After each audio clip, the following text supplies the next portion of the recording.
નમસ્કાર મિત્રો, દેશ દુનિયાને ગુજરાતના સૌથી મોટા સમાચારની વાત કરીએ તે પહેલા વિડીયોને લાઇક અને ચેનલને જરૂરથી સબસ્ક્રાઇબ કરી દો। તો દોસ્તો, સૌપ્રથમ સમાચારની વાત કરીએ તો સૌરાષ્ટ્ર અને કચ્છમાં ગરમીનું માટેનું યલો એલર્ટ જાહેર કરવામાં આવ્યું છે, પરંતુ આગામી દિવસોમાં ગરમીમાં કોઈ રાહત મળે તેવી શક્યતા નથી। તો ઉલટાનું ગરમીનું પ્રમાણમાં વધારો થશે તેવી ચેતવણી ઇન્ડિયન મેટ્રોલોજી ડિપાર્ટમેન્ટ દ્વારા આપવામાં આવી છે। તો હવામાન ખાતાના સત્તાવાર સાધનો બુલેટિન જણાવ્યા મુજબ આગામી 8 તારીખ સુધી સૌરાષ્ટ્રના અનેક વિસ્તારોમાં હીટવેવનું કન્ડિશન યથાવત રહેશે। તો 6 થી 8 દરમિયાન 4 થી 6 ડિગ્રી જેટલો ઊંચકાશે। તો દોસ્તો, ફટાફટ બીજા સમાચારની વાત કરીએ તો ગુજરાત ગૌણ સેવા પસંદગી મંડળ દ્વારા તાજેતરમાં નિશ્ચિત દિવસને લઈને પરીક્ષા મોકૂફ રાખવામાં આવી હતી, પરંતુ તે મોકૂફ રાખેલી પરીક્ષાને લઈને સંચાલક દ્વારા નવી તારીખ જાહેર કરવામાં આવી છે। જોકે અગાઉ રાજ્ય સરકાર દ્વારા કારણોસર આ પરીક્ષાને મોકૂફ રાખવામાં આવી હતી। તે ઉપરાંત આ પરીક્ષાના કોલ લેટરને લઈને પણ વહેલી તકે માહિતી બહાર પાડવામાં આવશે। તો દોસ્તો, ફટાફટ બીજા સમાચારની વાત કરીએ તો જ્યારે પણ ભારતને કોઈ પણ મુશ્કેલીમાં મિત્રની જરૂર પડી છે ત્યારે રશિયા પહેલાં આગળ આવ્યું છે। સસ્તા તેલની વાત કરીએ તો રશિયા છેલ્લા 2 વર્ષથી ભારતને સતત સમર્થન આપી રહ્યું છે।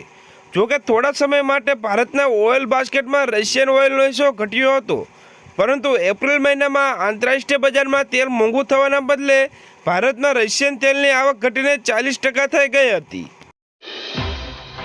તો દોસ્તો, ફટાફટ બીજા સમાચારની વાત કરીએ તો 2000ના હપ્તાને લઈને મોટા સમાચાર સામે આવ્યા છે। 2000નો હપ્તો મેળવવા માટે KYC કરવું ફરજિયાત હોય છે, જેની પદ્ધતિને મિત્રો સરકાર ખૂબ જ સરળ બનાવી દીધી છે। જેની વાત કરીએ તો કેન્દ્ર સરકારે PM કિસાન સન્માન નિધિ યોજનામાં મોટા ફેરફાર કર્યા છે। તો PM કિસાન સન્માન નિધિ હેઠળ નોંધાયેલ ખેડૂતોને હવે KYC માટે વન ટાઈમ પાસપોર્ટ અથવા ફિંગરપ્રિન્ટની જરૂર પડશે નહીં। તો ખેડૂતો ફેસ એન્ટિકેસ એટલે કે ફેસ સ્કેનિંગ દ્વારા પણ આ કામ પૂર્ણ કરી શકે છે। તો આ માટે કેન્દ્રીય કૃષિ મંત્રી નરેન્દ્રસિંહ તોમરે PM કિસાન મોબાઈલ એપ પર ફેસ એપ્લિકેશન સુવિધા શરૂ કરી છે। તો દોસ્તો, ફટાફટ બીજા સમાચારની વાત કરીએ તો અંબાલાલ પટેલની આગાહી મુજબ મે મહિનામાં દેશમાં વાવાઝોડાનો ખતરો તોળાઈ રહ્યો છે। તો બંગાળની ખાડીમાં મોટી હલચલના એંધાણ દેખાતા ચક્રવાતી તોફાન સર્જાઈ શકે છે। તો આગામી 10 થી 12 મેની આસપાસ બંગાળની ખાડીમાં વાવાઝોડું સર્જાઈ શકે છે। તો અંબાલાલ પટેલે ગુજરાતમાં ચોમાસાની શરૂઆતને લઈને જણાવ્યું કે રાજ્યમાં 15 થી 17 જૂન આસપાસ નૈઋત્યનું ચોમાસું બેસી શકે છે। તો અંદમાન નિકોબારમાં 17 થી 24 મે વચ્ચે ચોમાસું બેસી શકે છે। તો દોસ્તો, ફટાફટ બીજા સમાચારની વાત કરીએ તો ગુજરાતમાં હજુ 2 દિવસ કાળઝાકટ ગરમી સહન કરવા તૈયાર રહેવું પડશે। તો હવામાન વિભાગે કહ્યું કે હજુ 5 અને 6 મે એમ 2 દિવસ સખત ગરમી પડશે। તો 5 થી 7 મે સુધી આખા ગુજરાતમાં યલો એલર્ટ જાહેર કરવામાં આવ્યું છે। તો હવામાન વિભાગનું કહેવું છે કે 10 થી 14 મે સુધી ગુજરાતમાં વંટોળ સાથે વરસાદ પડશે। તો ગુજરાતના હવામાનના જાણકાર અંબાલાલ પટેલે કહ્યું કે 10 મે થી 14 મે દરમિયાન ઉત્તર ગુજરાત અને મધ્ય ગુજરાતમાં ભારે વંટોળ સાથે વરસાદ પડશે। તો એ પછી 14 જૂન દરમિયાન ગુજરાતમાં વંટોળ સાથે વરસાદ પડશે। દોસ્તો, ફટાફટ બીજા સમાચારની વાત કરીએ તો આવાસ યોજના માટે ખુશખબર। પ્રધાનમંત્રી આવાસ યોજના હેઠળ સબસિડીની રકમ તથા યોજનાના વ્યાપમાં વધારો કરવાની વિચારણા કરી રહ્યા છે। તો સૂચિત સુધારામાં વ્યવસાયિક દુકાનદારો તથા નાના વેપારી પણ યોજના હેઠળ આવરી લેવામાં આવશે। તો આવાસના ક્ષેત્રફળ તથા કિંમતના આધારે લોન સબસિડી નક્કી કરવાની વિચારણા છે। તો ₹35 લાખની આવાસની ખરીદીમાં 30 લાખ સુધીની લોનની વ્યાજ સબસિડી આપવાનું સરકાર વિચારી રહી છે।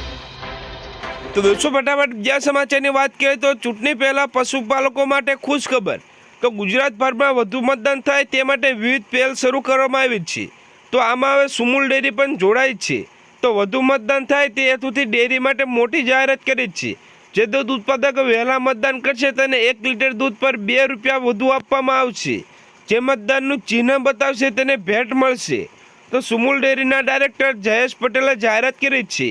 તો આ પહેલથી 2.5 લાખ જેટલા દૂધ ઉત્પાદકોને મતદાન અંગે જાગૃતિ કરવાનો પ્રયાસ છે। તો દોસ્તો, ફટાફટ બીજા સમાચારની વાત કરીએ તો ખેડૂતો માટે સારા સમાચાર। ચોમાસાની ઋતુને લઈને ખેડૂતો માટે સારા સમાચાર સામે આવ્યા છે।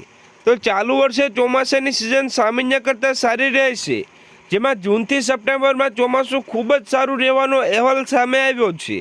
તો આ વર્ષે દેશભરમાં 104 થી 110% વરસાદ નોંધાશે। તમે સરેરાશ વરસાદ પણ સારો રહેશે। તો 4 મહિનામાં ચોમાસાનો સરેરાશ બાદ 666 mm નોંધાયો છે. તો દેશમાં 1 જૂનની આસપાસ કેરળમાં ચોમાસું પ્રવેશ કરશે, જ્યારે અલ નીનોની અસરના કારણે ગુજરાતમાં સારો વરસાદ રહેશે. તો દોસ્તો ફટાફટ બીજા સમાચારની વાત કરીએ તો એલપીજી સિલિન્ડરમાં 100 રૂપિયાનો ઘટાડો. તો મહિલા દિવસ પર મોદી સરકારે મોટી ભેટ આપી છે. તો એલપીજીના ભાવમાં 100 રૂપિયાનો ઘટાડો કર્યો છે. તો વડાપ્રધાન નરેન્દ્ર મોદીએ ટ્વીટ કર્યું હતું કે આજે મહિલા દિવસ પર અમારી સરકારે એલપીજી સિલિન્ડરના ભાવમાં 100 રૂપિયાનો ઘટાડો કરવાનો નિર્ણય લીધો છે. તો આનાથી દેશભરના લાખો પરિવારનો નાણાકીય બોજ નોંધપાત્ર હળવો થશે. તો ખાસ કરીને અમારી નારી શક્તિને ફાયદો થશે.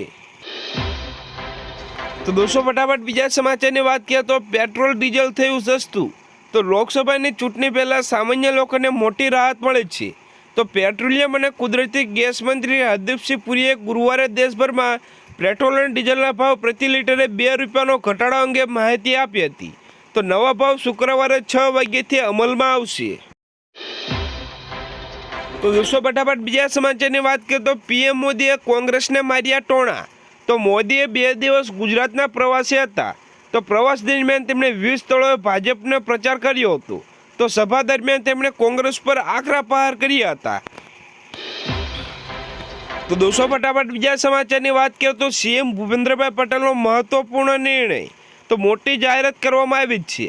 તો એનએફએસએ રેશન કાર્ડ ધારકો માટે ગુજરાત સરકાર દ્વારા રેગ્યુલર અને મફત અનાજ મળે તેવા તમામ રેશન કાર્ડ ધારકોને પીએમ જનધન યોજનામાં હેઠળ આવરી લેવામાં આવશે.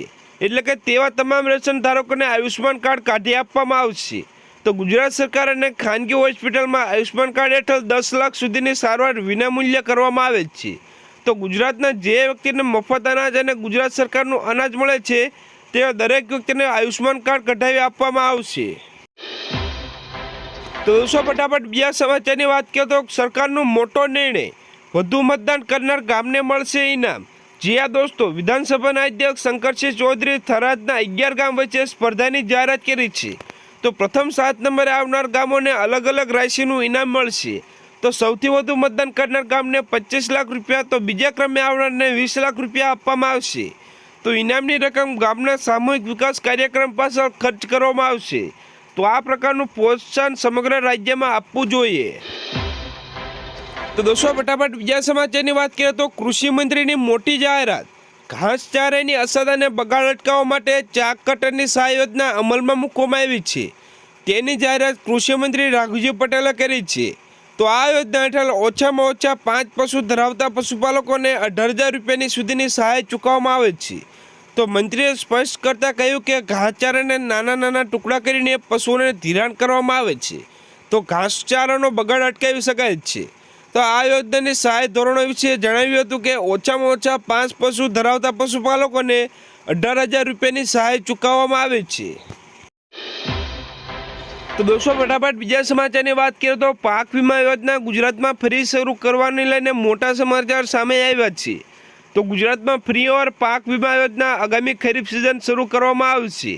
તો આ વખતે પાક યોજનામાં ખેડૂતોને લાભ થાય તે માટે વીમા કંપનીએ ખેડૂતોને લૂંટી ન જાય તે દરેક નિયમ અને શરતોને ખેડૂતલક્ષી કરવામાં આવી છે. તો ખેડૂતોને પાક વીમાની રકમ 48 કલાકમાં મળી જાય તેવી ઝડપી પ્રોસેસ સાથે વીમા યોજનાની ફરી એન્ટ્રી કરવામાં આવશે. તો દોસ્તો ફટાફટ બીજા સમાચારની વાત કરીએ તો કોંગ્રેસ સરકારની મોટી ગેરંટી 100% લોન માફ. તો કોંગ્રેસના નેતા રાહુલ ગાંધીએ ગુરુવારે કહ્યું કે દેશની સામે સૌથી મોટા મુદ્દા બેરોજગારી અને મોંઘવારી છે, પરંતુ ક્યાંક કોઈ સુનાવણી થઈ રહી નથી. તો રાહુલ ગાંધીએ કહ્યું જો નરેન્દ્ર મોદી સરકાર મોટા ઉદ્યોગપતિની લોન માફ કરી શકે છે તો કોંગ્રેસ પાર્ટી ફરી ખેડૂતોની લોન માફ કરી બતાવશે. તો એટલે કે મોદી સરકાર 20 થી 25 લોકો જેટલા પૈસા આપ્યા છે તેટલા અમે ભારતના કરોડો લોકોને આપીશું. તેમજ આવનારા સમયમાં રાજ્યમાં કોંગ્રેસ સરકાર બનશે તો ખેડૂતોને 100% લોન માફ કરીશું તેવી કોંગ્રેસ પાર્ટી દ્વારા ગેરંટી આપવામાં આવી છે. તો દોસ્તો ફટાફટ બીજા સમાચારની વાત કરીએ તો કેન્દ્રીય મંત્રી નિર્મલા સીતારામણે બજેટ દરમિયાન કહ્યું કે સરકાર વીજળીની સમસ્યા ખતમ કરશે. તો દેશને વીજળી વિના ઊભો કરે તો પ્રતિબંધ છે. તો દેશના કરોડો ઘરોમાં રૂફટોપ સોલાર સેટઅપ લગાવવામાં આવશે. તો બજેટમાં જાહેરાત કરવામાં આવી હતી કે દરેક ઘરમાં 300 યુનિટ સૌર ઉર્જા મફત આપવામાં આવશે. તો તેમણે કહ્યું કે દરેક પરિવારને દર વર્ષે 15,000 થી 18,000 રૂપિયાની બચત કરશે. તો વપરાશ પૂરો થયા બાદ બાકીની વીજળી વિતરણ કંપનીને વેચી શકશે।